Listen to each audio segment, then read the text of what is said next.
તારા નામનો રે પાઠ મંડાવીએ રે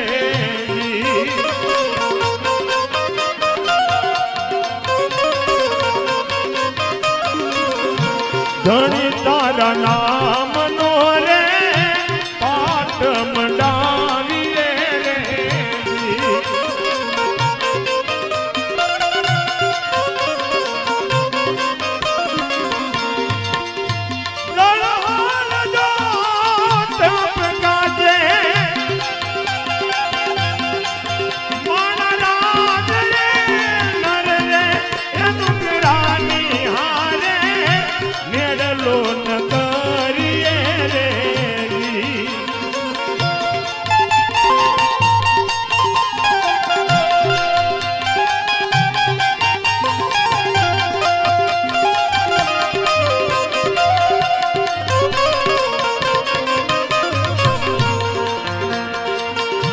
હાસા કોટા બોલીને આવે રે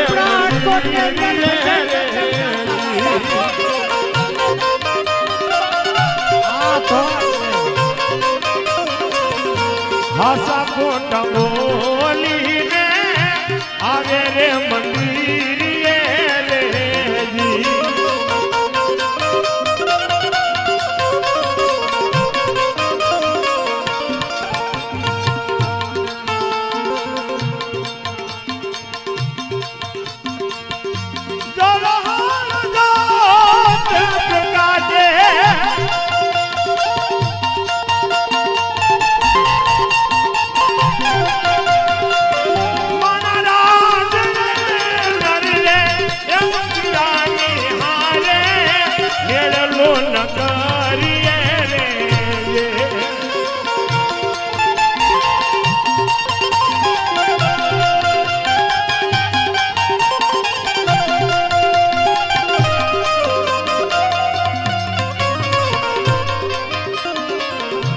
મેળલો ન કરીએ રેજી મેળલો ન કરીએ રે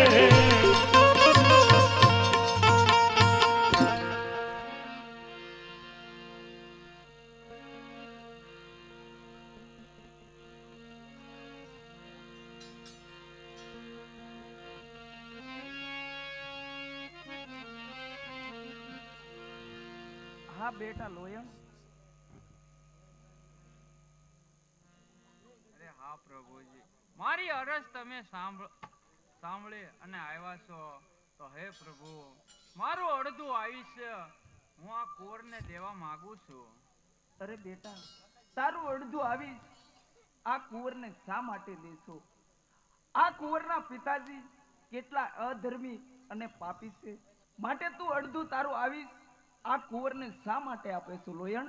અરે હા પ્રભુજી અમારે ધર્મના પંથે ચાલનારાને કોણ પાપી અને કોણ અધર્મી અમારા માટે તો પ્રભુ બધાય જીવ સરખા છે માટે મારું અડધું આયુષ આ કુંવરને આપો. ધન્ય છે લોયણ તારી ભક્તિને અને તને જ્યાં મારું વસન છે જ્યારે તને સંકટ પડે ત્યાં તું મને યાદ કરજો.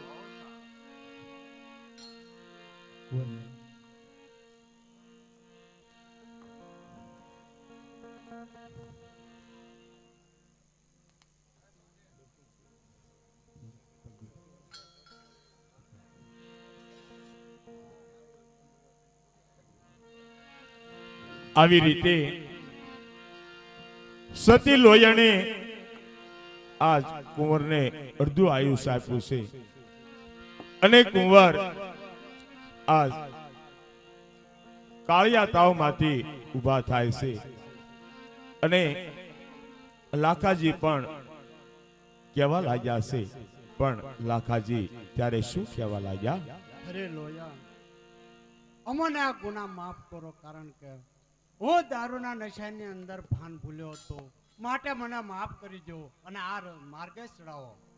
અરે હા લાખાજી જાઓ તમને માફ કરું છું પરંતુ આજ પછી કોઈ નારી સામે આવી કુદરતી ના કરતા અને ધર્મના પંથે ચાલ્યો. ભલે આજથી કોઈ દિવસ હું કુદૃષ્ટિ નહીં કરો. પ્રધાનજી હા બાપુ. જાઓ, આપણો આખો આટકોટ શણગારો, હા બરોબર છે બાપુ. સાધુ સંતોને બોલાવો હા અને આપણા રાજમહેલ ની અંદર ભજન રાખો. બરોબર છે બાપુ. અને આપણે છે ને ભજન નો લાવો લેવો છે ને સેવા કરી સેવા કરી છે બરોબર.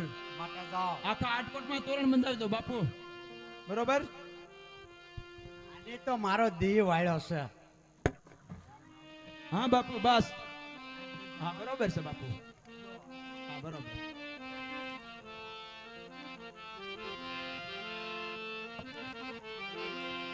આવી રીતે લોયણે લાખાજીને આજ ભક્તિના પંથે સડાવ્યા છે.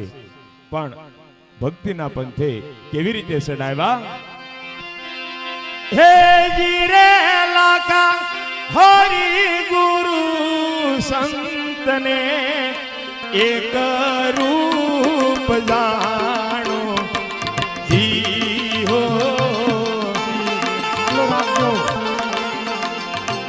એમાં જુદારે પણ રે નહીં આવે રે.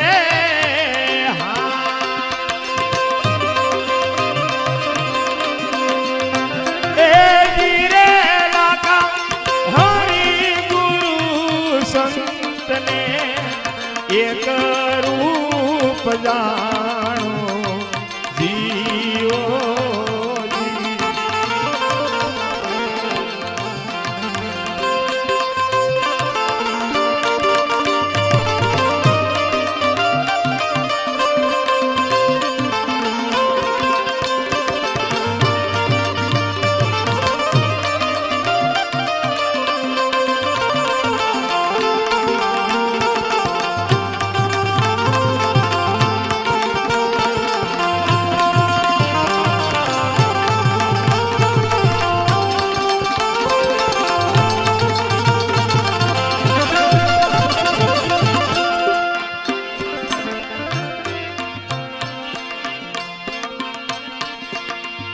આવી રીતે ભજન સત્સંગ ચાલુ હોય છે. પણ કેવા હતા?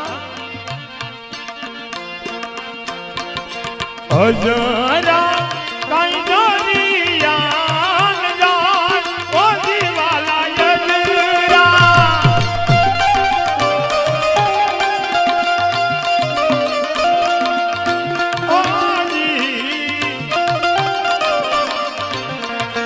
અજરા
જોઈએ જોઈએ માં પાવ દરોરે